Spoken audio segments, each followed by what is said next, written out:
100 cases of people who wandered into the wilderness but never came back. Accounts of children, people was a coyote, vanishing, dog, or seemingly else. swallowed up by the many endless forests across America, or even later found in ways that defy logic. An animal. Was it a person or an animal or? I can't tell. All I know is that my central light came on and I just happened to glimpse and see this thing running across the yard. A good-sized man. She described the way that the creature moved would not be unnatural. You've had problems in the neighborhood It looked before? like it was Yeah, my dog was uncomfortable killed here in just its own recently. feet. I don't know what it was. So whatever it was that was standing out there. I'm out here It looking through looked the like window a now and I don't see vehicle. She anything. I don't want to go believed outside. that what she was looking at Jesus was Christ, pure you better... evil. Sure. Tia! Hello?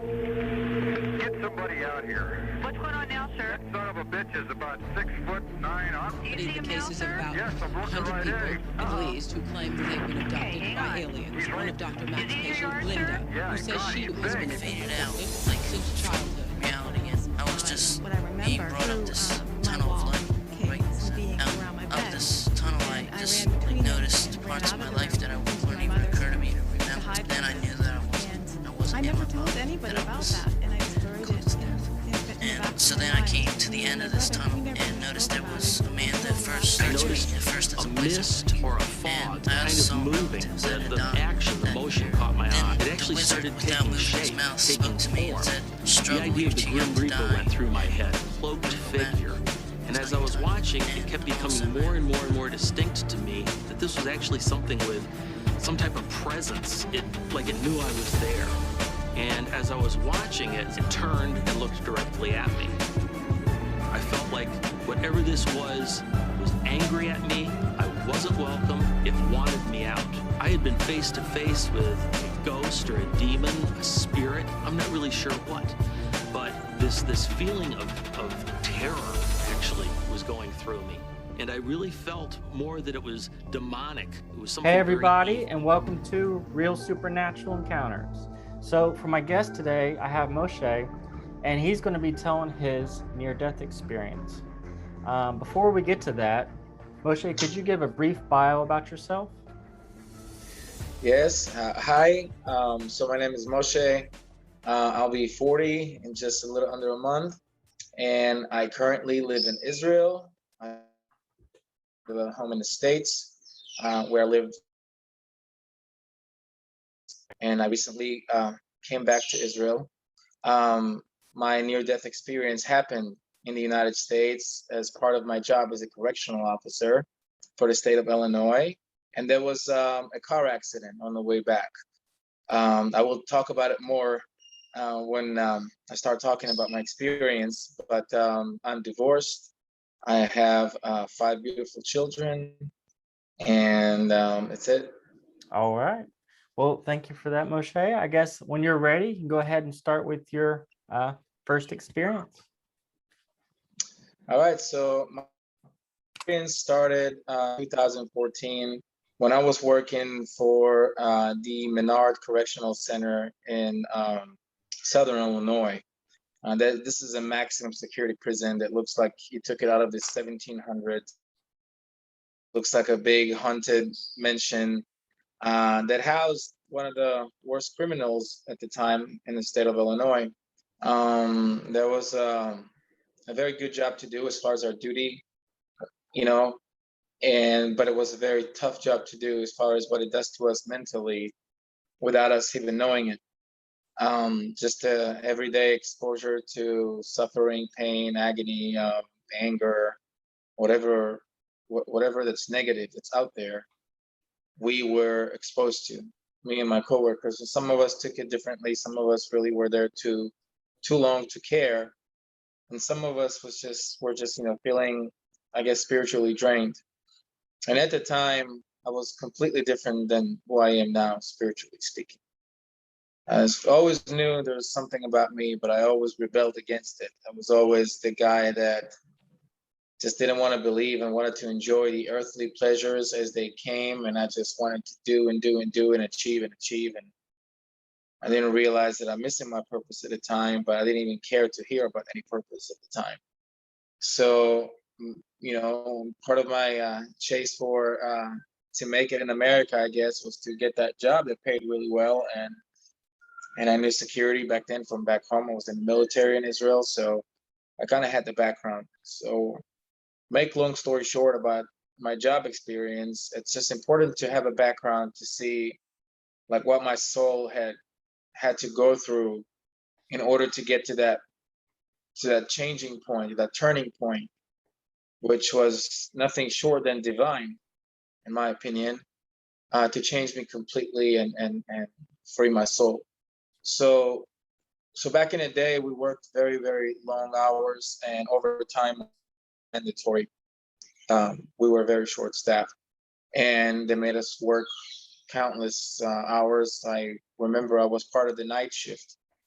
I worked nights, and not enough that I commuted to work an hour each way in a very boring cornfield, like just straight road. And we would force to stay over past our shift and just work for like sometimes 14, 15 hours while we were tired. And I remember it got to me one time. I got to a point when I had my day off and they couldn't mandate me for an overtime shift. So I was lucky enough, I guess, to go home that morning, 7 a.m. And I will not forget the happiness for some reason that I had getting out of that shift. Between you and me, that day, that my day off, I was supposed to have a date. I don't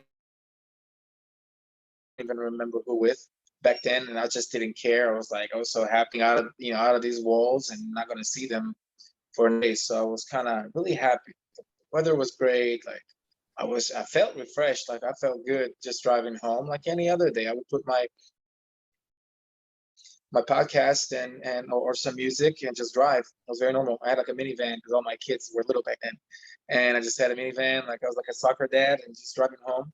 And I remember that morning I drove home, and like I said, everything felt great. And as I was driving, I don't know if I blinked for too long or I closed my eyes or fell asleep. Who knows? But what caused that wonderful experience? I know it sounds an accident is a wonderful experience, but in my case, it was because I don't even think it meant to be an accident or felt like an accident or ended up like an accident. Besides the damage to the car. Closed my eyes for a little too long, maybe fell asleep. And all I remember was that, and it was like 70 miles per hour, just fast, but I'm driving, great shot. The second I opened my eye, my wheel locked, my brakes locked, everything, nothing worked. Like the car had no hydraulics, like nothing. And I didn't know everything happened way too fast to even freak out. But then for some reason it kind of slowed down. So I was like experiencing everything in that accident in slow motion, like knowing what's going to happen. I was looking at the speed gauge. I think I said it in one of my posts. And I was hoping for the speed to go down because like I didn't touch the brakes. I was just hanging in there spinning. And the speed was actually increasing. It was going up, and I'm like, wow, what am I doing? And I remember that I finally really just took command when I saw this car coming in front of me from the opposite lane. And since it was 7 a.m., I remember it was a woman with their kids. I remember that like it was yesterday. Like I looked in the car and I saw a woman with their kids just minding their business, driving to school or what. And I used everything I had in my power with my arms. I was trying to steer that wheel. I was like, I'm not hitting them because I don't know, I fell asleep or what. I don't know what happened, but I'm not hitting them today.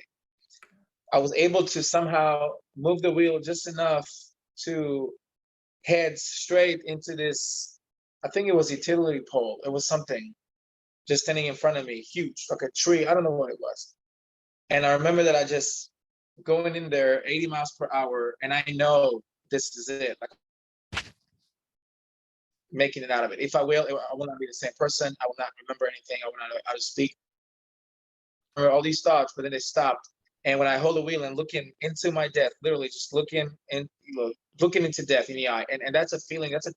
Like any other day, there will be something very terrifying.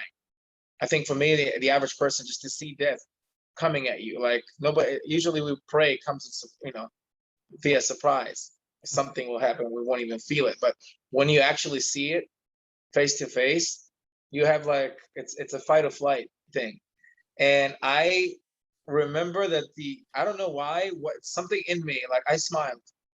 I smiled. I was like, it's good. It's all good. I really accepted it.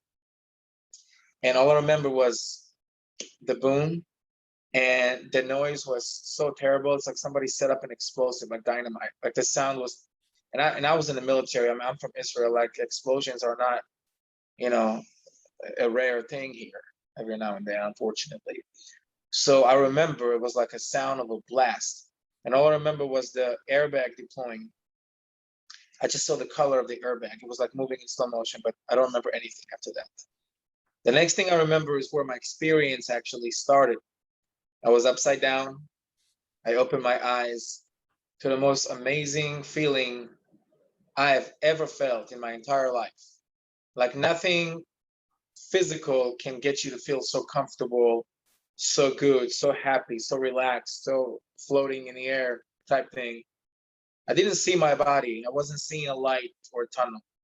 I was in the same place that I knew that I'm going to end up after this accident. I remembered everything. It's not like I was out of it and then I didn't realize where I was. I remembered everything. Me losing control, even getting out of work, out of the prison, and just driving and seeing that lady. Everything was as fresh as can be. But for some reason, and though I was so upside down, I was so happy. All my senses were completely gone. All my physical senses were gone completely. The silence was a silence that only somebody without ears can experience. There's no pain. There's no smell.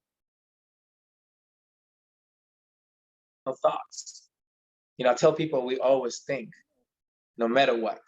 There's a thought in something. Even if we're the most relaxed, we still think about relaxing things, I guess. But we always think. There is no pure calmness. And then it was pure calmness for me. I did not think. All I did was seeing. Now I knew what happened and I knew I needed to get out. But it was so weird because instead of me being in just agony and pain, I was like enjoying it. It was like somebody was just like petting on my back, like tickling me. I don't know, like all together, all these earthly feelings mixed up and multiplied by trillion. And I'm just like, didn't want to do anything.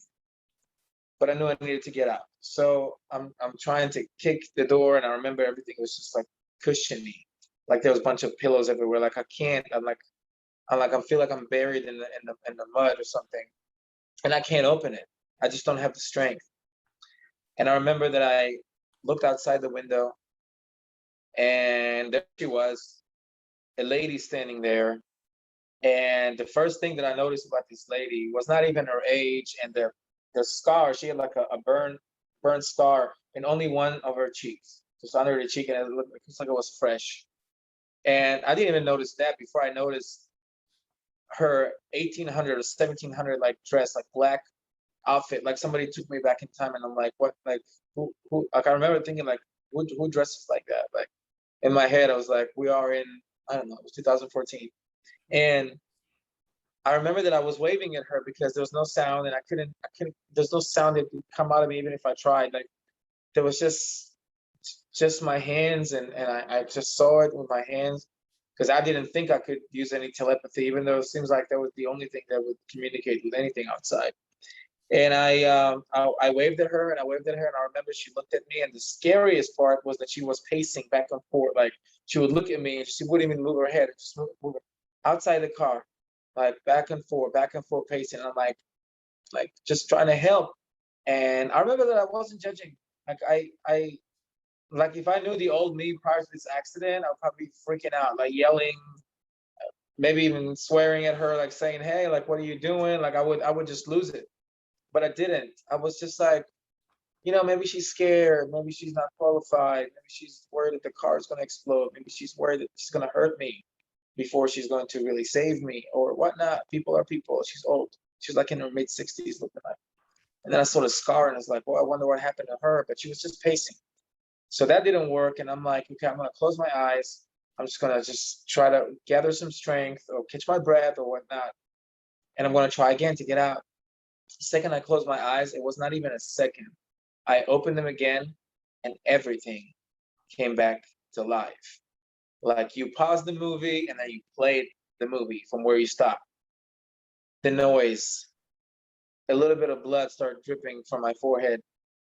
The smell, the pain, the pressure, the whole car was crushed on me. Like that car, if you saw the pictures in that post, that car was like somebody planted a bomb in there. It was like completely, it was just, and I was in the driver's side that was hurt the most, because the pictures will show that the car was completely smashed on my side. Like it should have just squashed me or killed me completely. And the speed was such, and the impact, and I rolled over, the police said 5 times before coming to a complete stop.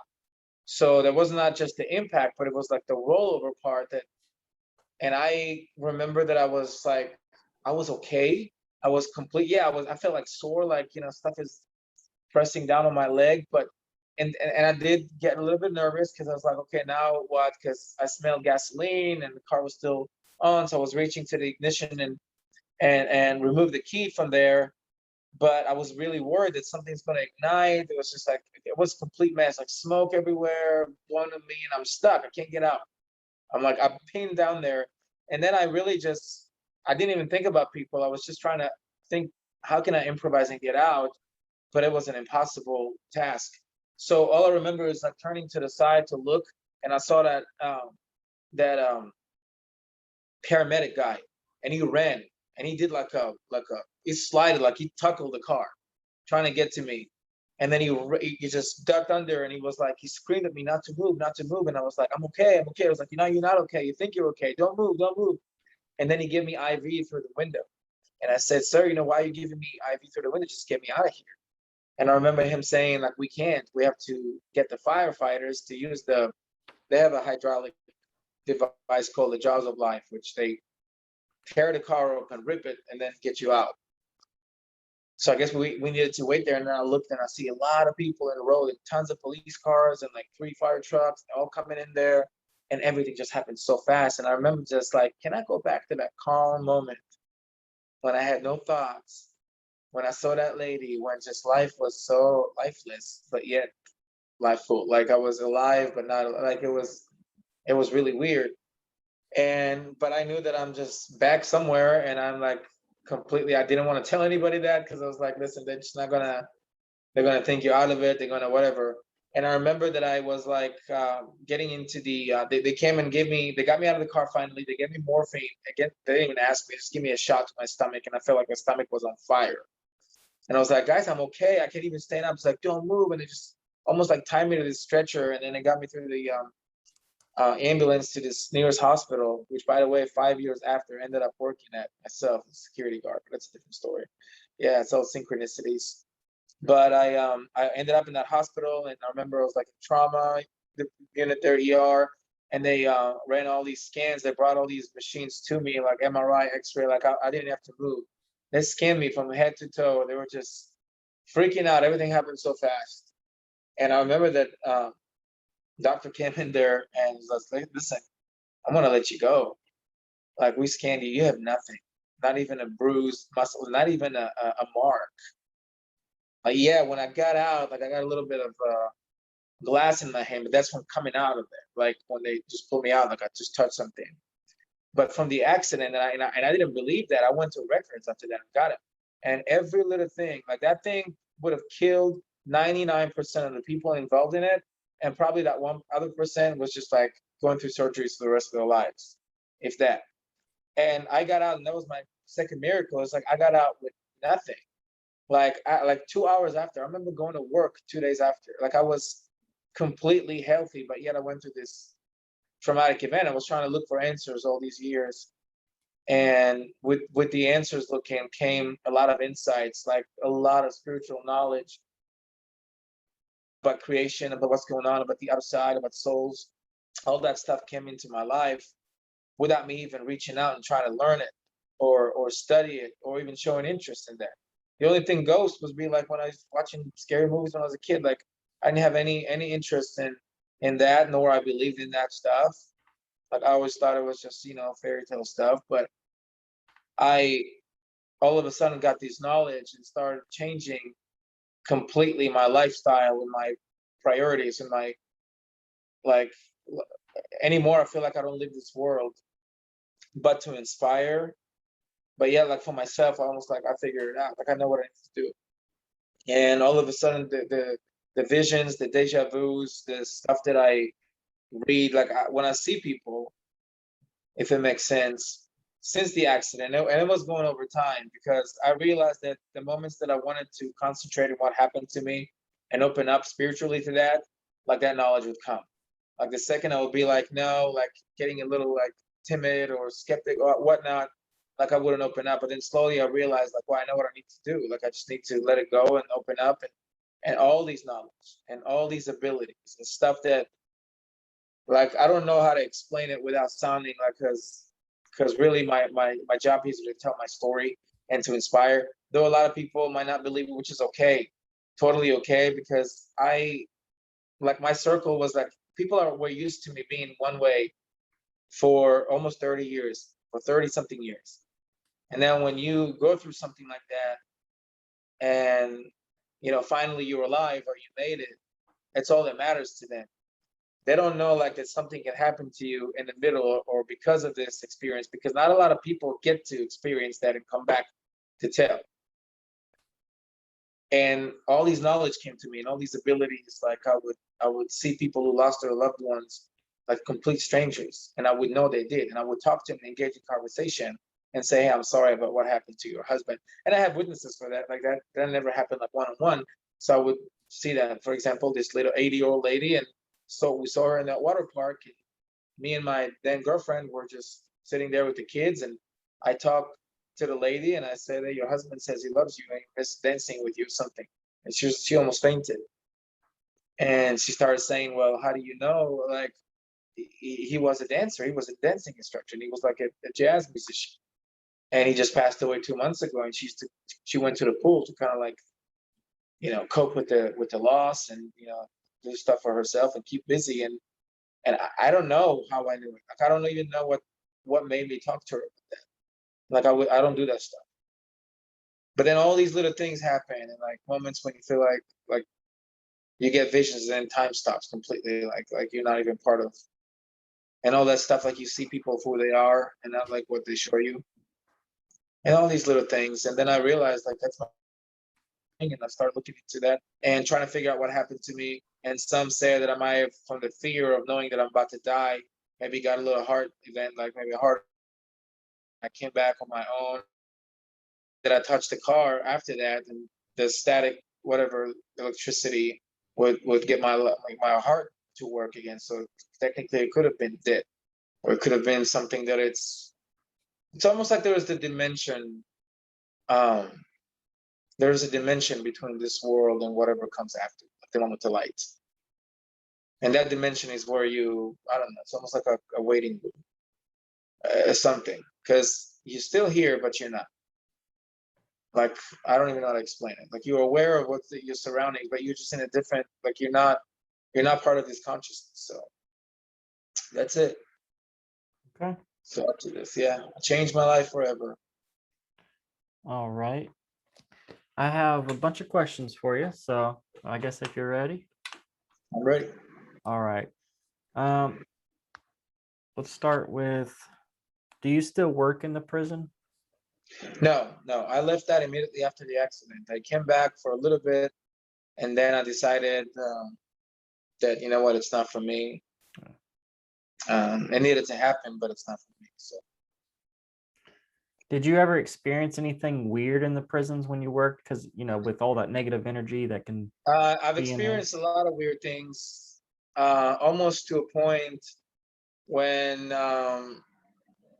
stuff that you won't even find in the worst of horror movies. But I am still not allowed to speak about my job to the detail because it's something that when you sign up for that, even after. So I would like to tell you, and a lot of people can tell you, not a lot of people know the underworld. The underworld is there. It's in those areas, those places like that. But if there is an underworld, physical one, I mean, that would be there, and in areas like that. And that's not just a prison; it's a maximum security one. So you Yeah. have, I guess, the worst of the worst. So yeah, but there's a lot of events that can go specific, but just use your imagination. I mean, take it to the extreme, and even that won't even do justice with that. Wow. Okay. You mentioned that you were also in the military. Did you ever experience anything crazy or strange when you were during your No. service? No. Okay. Uh, Now,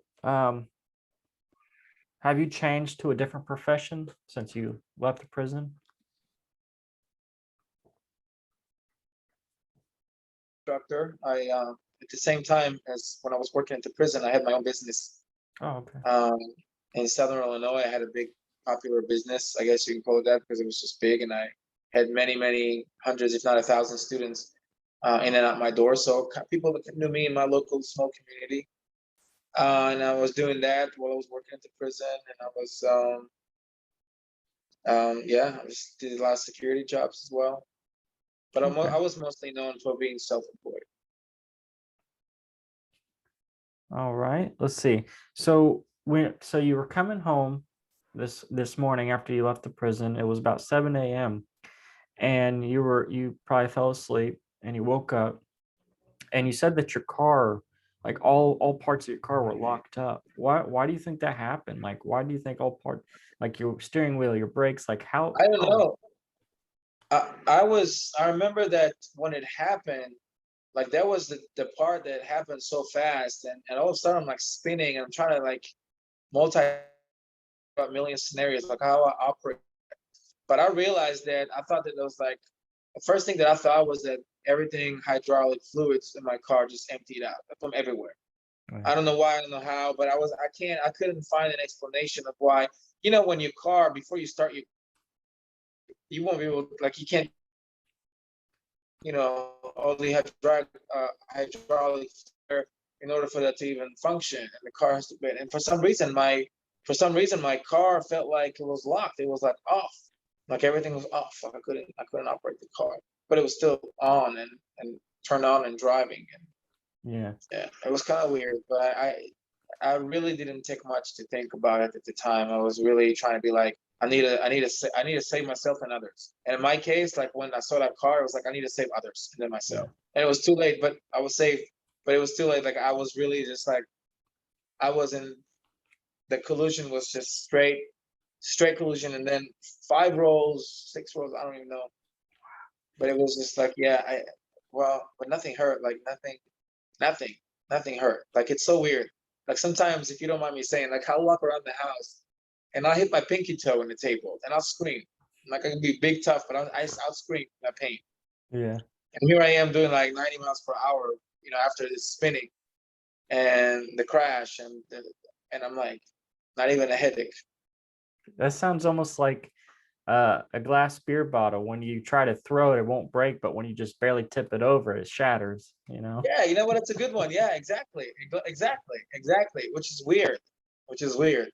Because that car, you know, the beer bottle, it won't break, will still look like a full, complete, untouched beer bottle. That car looked like a can, Yeah. some sort of soda can, like crushed.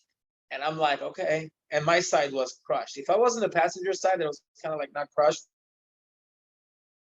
But I was like, everything, all the odds were against me. And I had a good time. I felt like I just got out of the shower. I was like, I felt so relieved, so happy. So like my soul was so free. So, Now, for the audience to get a better picture of what your accident looked like, would you be able to send me the pictures so I could post them to the end of your video? yeah, Yeah. absolutely. You said that when you started spinning, you were going faster than 70. What do you think your top speed was while you were spinning? I definitely saw 80 miles per hour, and then I know that it was still going. But at that point, I was that close to the pole or to the barrier. I don't know. It was something just huge and from steel, and I was like heading towards it. And that was caused like the big bang thing, and then the rolling part. But that was like over 80, easy. Yeah, Wow. because I could never brake, and I was just going spinning movement. So Wow. How has this near death experience changed your life since 2014? So like I said, I really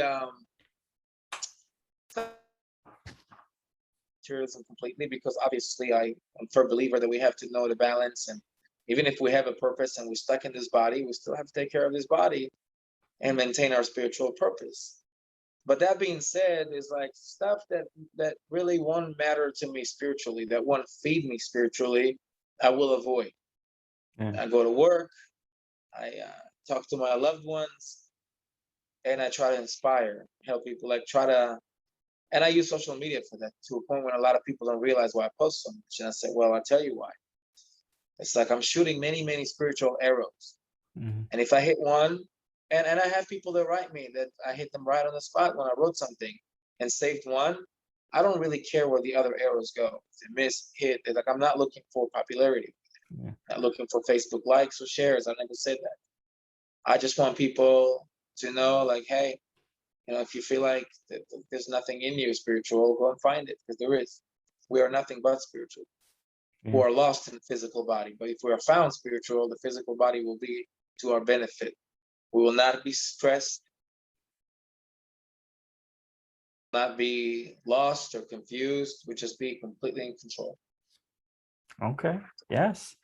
Um, Obviously, I'm assuming that you had your seatbelt on. But do you usually wear I your had my seatbelt? seatbelt on. Of Yeah. course, I had my Okay. seatbelt on. Yeah, I was in uniform with a badge. We conducted. I mean, I usually wear my seatbelts no matter what, but I was also, yeah. So I wore my seatbelt, and I even remember after that, because I was kind of looking back and still not realizing how I made it.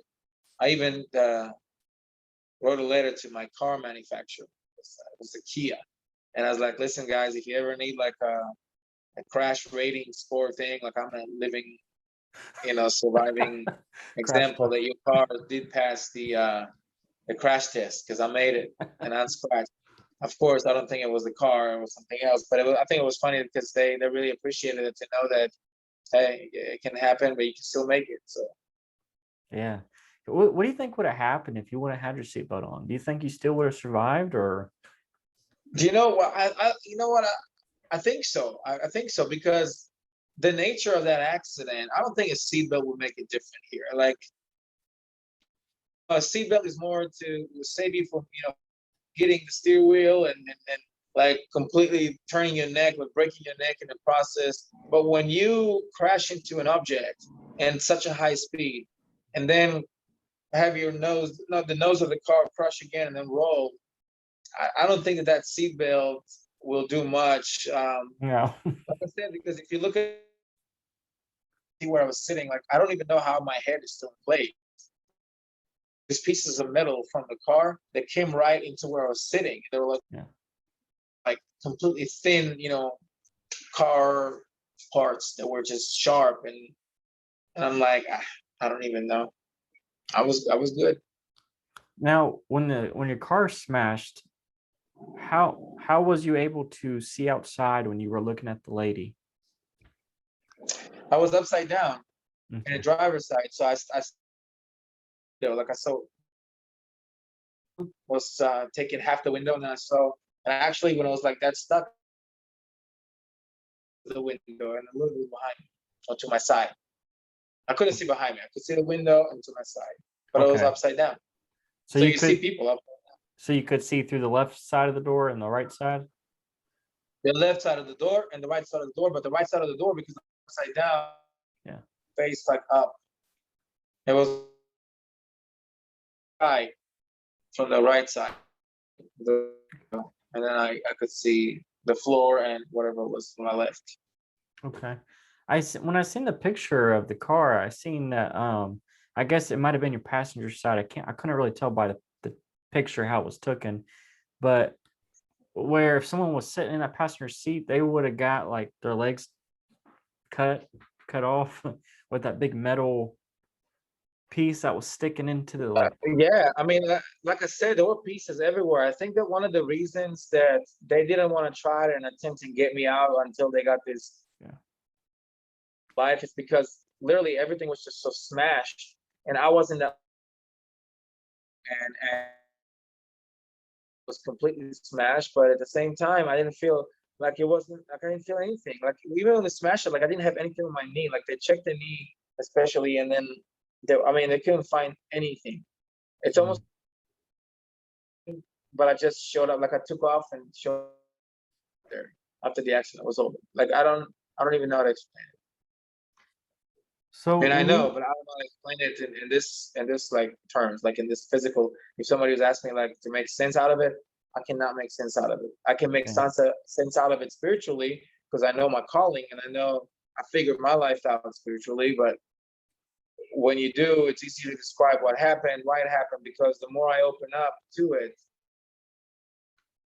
the more I know.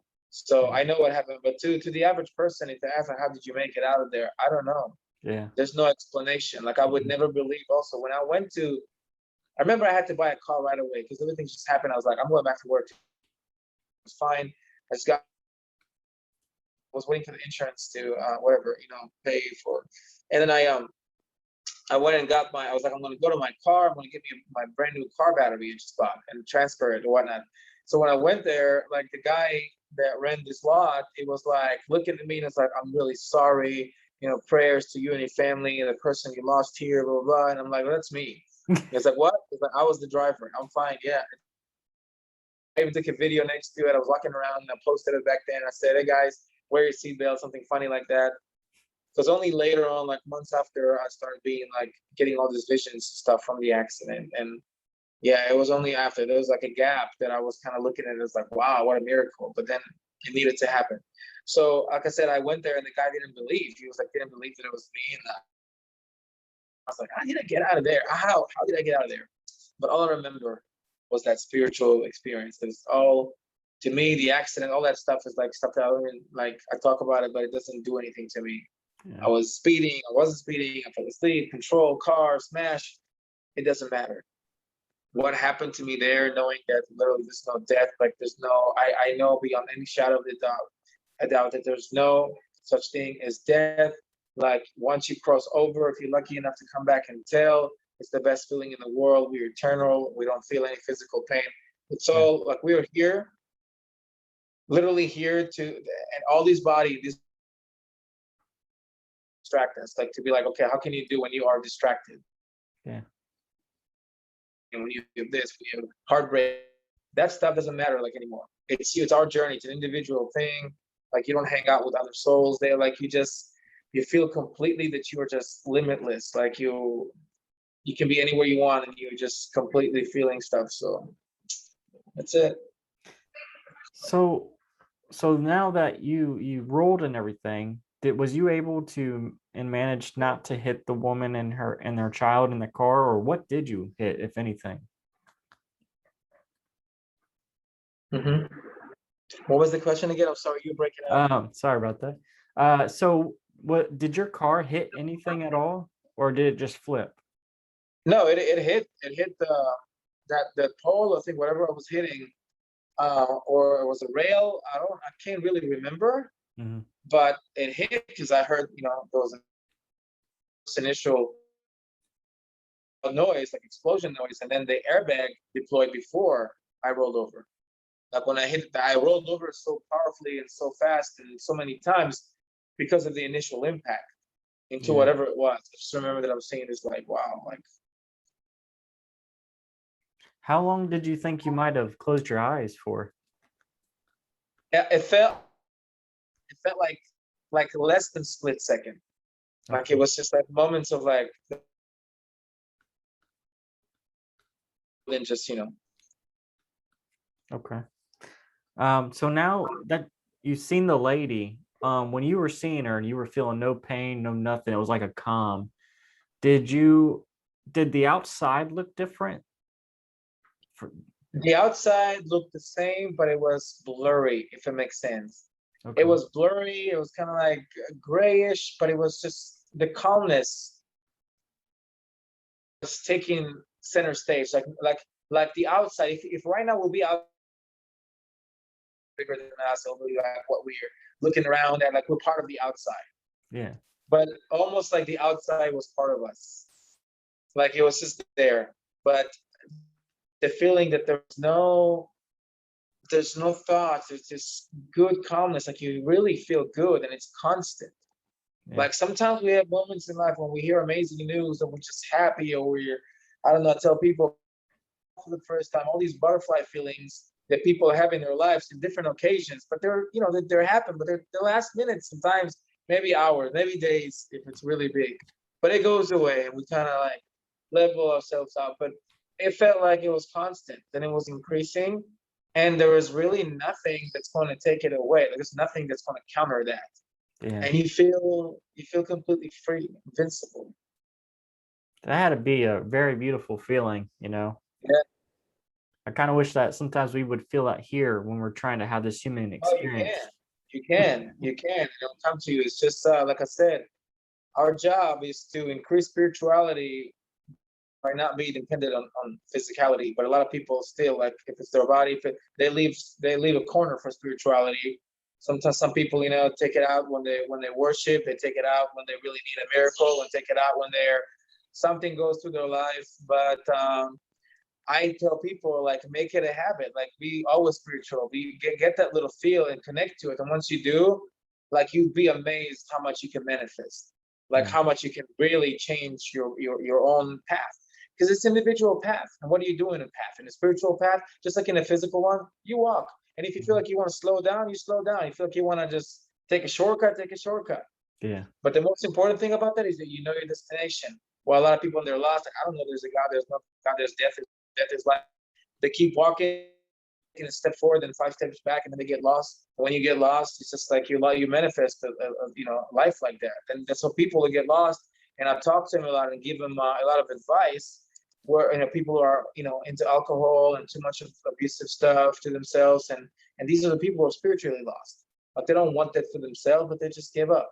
So the body speaks. Once the body takes over and there's no spirituality in your life, you really have to, like, ignite it, like you do anything, like a grill, I don't know, fire, something. So you have to ignite. Once you ignite it, you control the flames.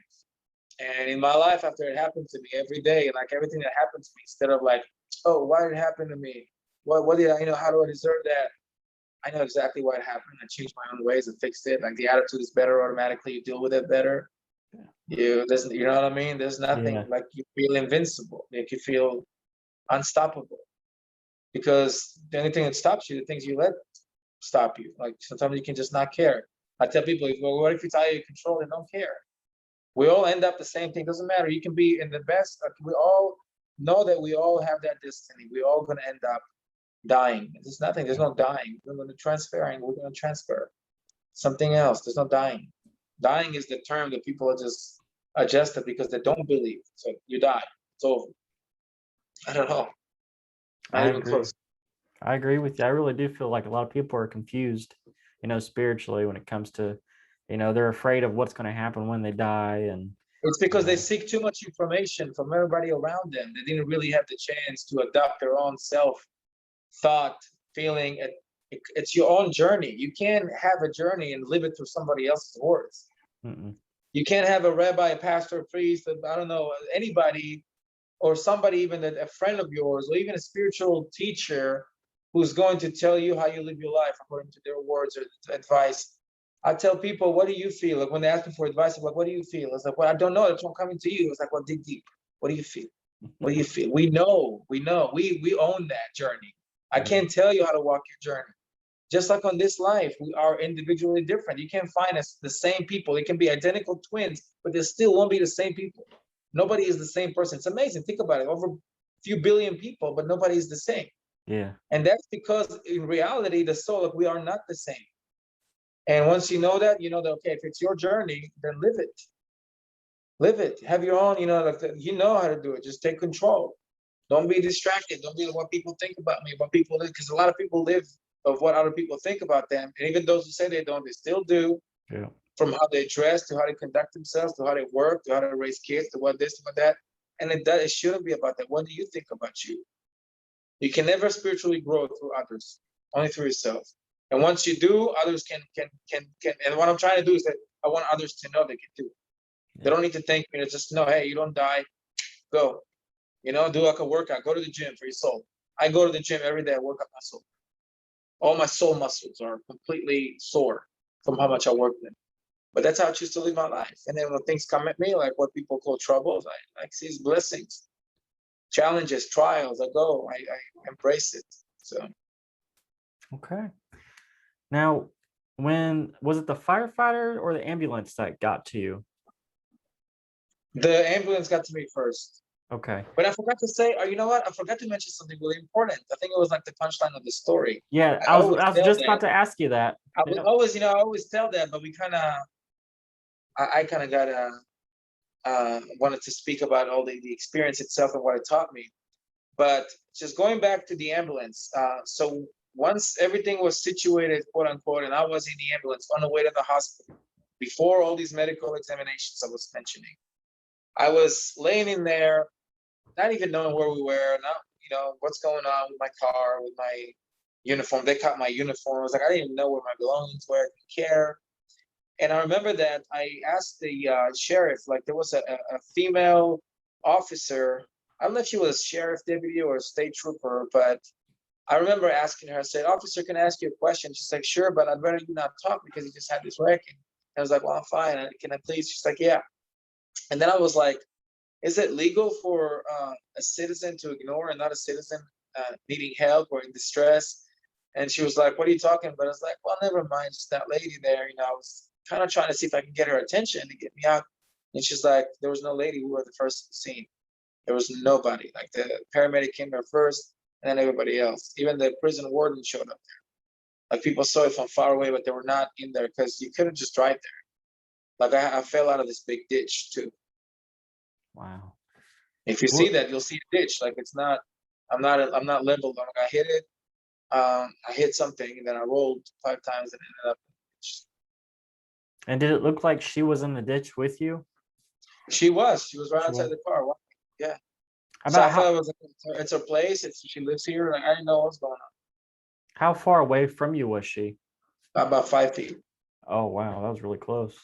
Yeah, that's why I was like with my eyes and knocking, and I couldn't hear no noise to knock. I couldn't feel the knocking. I couldn't feel like I'm touching anything physical, but I was still in the scene. I was still I knew what happened. So now, what kind of special abilities have you gained all from this after this crash? like I told you, I see people's souls. I really just interact with souls, and it's amazing because like it's not like the physical thing that you see. Nobody should think about the afterlife in physical terms. Like, oh, do you see light like this? You see a place like that is heaven? None of that stuff. Like we can't think in those terminologies because they don't exist. Yeah. It's completely different consciousness, completely different. Like everything's different. So, but I see souls, like you see the light, you feel them.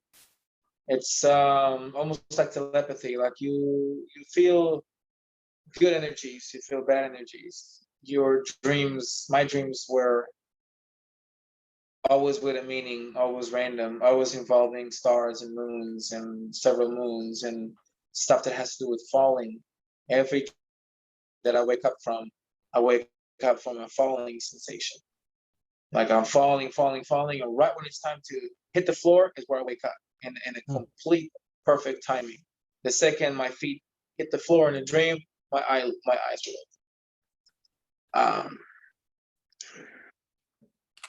And just the will to tell my story without, it's not that without people judging or not believing, because when I tell my stories, I really want people to be convinced, and I don't give them away for a religion or anything. I love all people, everybody's soul.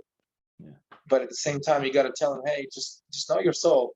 Like don't ever don't give up thinking like live a life of a purpose, of a spiritual purpose, because otherwise it'll be a waste of time. You want to feed your body will thank you for that, but it'll be temporary. You'll get to a point when even feeding your body is going to be difficult. Like we're born naked, we die naked. We are like somebody gives us. I heard something like somebody gives us our first shower. Somebody will give us our last shower. Like all this stuff is like a full circle. Yeah. And in that span of time, like, well, what are you going to do? Are you going to invest in your body and get the rewards for that now? but you won't have any spiritual knowledge about the soul, so everything will intimidate you and you won't be ready. Or you're going to really discover who you are and get it done and pass the game and pass the test. And then when something happens, you can help people in general. And when it's time to go, then I know that I'm not going. I'm probably going to go on another task. I do believe in old soul. I believe I'm an old soul. I believe in that terminology. My deja, what people call deja vu, pretty much the French word of I was here. That moment that a lot of people have is literally, if you experience those, it's most likely reincarnations. Yeah. You remember, because we will be different people, different souls, different times, but sometimes our path, our journey to help others, and they help us, like we all, nothing is a coincidence, by the way. Everybody you bump into, are they, even the person is going to look at you and give you a dirty look. That's part of your path. So always like know that if people come your way, if you know that it's all meant to be, you'll approach them better. You'll know that instead of, you won't judge, you'll know that these people are there, and give them free love. And all that stuff is just score. It's like pass the test. And you'll find out that anything in your journey is really up to you. And there's a lot of enlightening to do, like enlightenment, and there's many things will fix themselves up. Like I don't even know how to explain it, because like in my life, everything that comes, I welcome it with open arms, and I'm convinced it's part of the journey. And I'm always now interacting with people who are like once you're drawn into this world, this energy, this side of your life, this part of your soul, you'll bump into people, or you level up. Effort. Like I don't. People can do what they want. I respect them all, but I chose my life to be a life of meaning, my own personal, deep soul meaning. Okay. All right. Now, I think I have just a couple more questions left for you. You said that you can see souls, and you said something to a woman about her husband passing. Can you see people who pass that are around you, or can you see the people that are just near and random? Okay, I'll explain it. You feel people who are around you. Mm-hmm. You feel to a point when you almost see, and I'll explain it. Every once in a while, a lot of us, like if we'll be in like a escape room, haunted house, anything like that, sometimes it'll be pitch black darkness. We'll stand in there. Somebody's there with you, almost like somebody's behind your neck, like you feel presence. And I definitely feel presence, because there are presence. You can't see with the naked eye the stuff that's really out there in that dimension as well. They can see you, you can't see them. We just don't have the naked eye. For example, dogs and cats and stuff, like animals will have that frequency that I can see it. They can sense all these things. And I always tell people, and it can be a good energy or bad energy. It's all balanced. So for everything good, there's also bad. For everything's pure, there's evil. It's totally truth. Everything in this world is balanced. And I would say if they really see what's going on around us, able to, without being completely terrified. But we can't, and I just feel like I'll feel when there's bad, like people call it bad vibes or bad this, but I'll feel that extra, like we shouldn't do something or we shouldn't stay somewhere. And I'm usually, unfortunately, on those things, I'm usually right. I was usually right, which was ended up being bad for the situation, and vice versa. I can tell what people like me. Like I can spot them and I'm telling them stuff about themselves, and just kind of, in a private one-on-one conversation. And most of them are shocked. And I don't know how I know. I don't study stuff on people. I don't have deep conversations, too many of them, with people to know. But I feel, if it makes sense. Wow, that's a really special ability, man. Yeah. Yeah. But I use it for what it do readings. A lot of people like, do you do reading? I was like, no, I don't. I just, it's not a service you pay for. Like I'm not, I just know how serious that world is and how souls really need to be saved as they are alive here. So their path after will not be as scary dangerous even to them. So you guys, it's almost like a boot camp with me. So when I need to read people, I read it to them for the purpose of themselves. Yeah. If somebody is really like in complete suffering and pain and misery about somebody they lost, instead of reading, I will convince them that it's not lost. We are the one lost. We are the one lost. We are the one dying. We are the one experiencing pain. We are the one experiencing lack of spirituality at times. We're the ones who are just not understanding things when we're supposed to understand everything. But so that's my job. Can't agree with you more. So I got to think 2 more questions. Who do you think that woman was?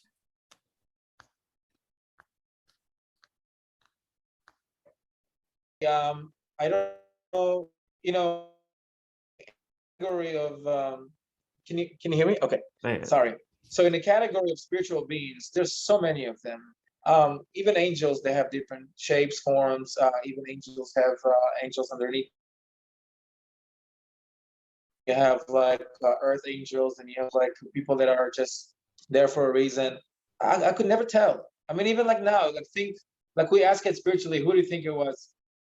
Do you think that we would know if it was just a regular person? And if I'm like, it's just some random lady would look at you and she would dress like that, and I ask you, who do you think she is? You'd be like, I don't know, a lady that dressed like that. So especially the spiritual thing, it was, I don't know. I mean, I can't put someone and one together, but I know that she probably is a spiritual being. I know that. I don't know what she don't know. Those things, like maybe if I would stay more and find out, maybe one day I will be able to manifest that and go back to that vision. That's what I really want. And then, I'll be able to solve it. Maybe it shouldn't be solved right now. Maybe it will be solved when I'm dead, when I'm dying.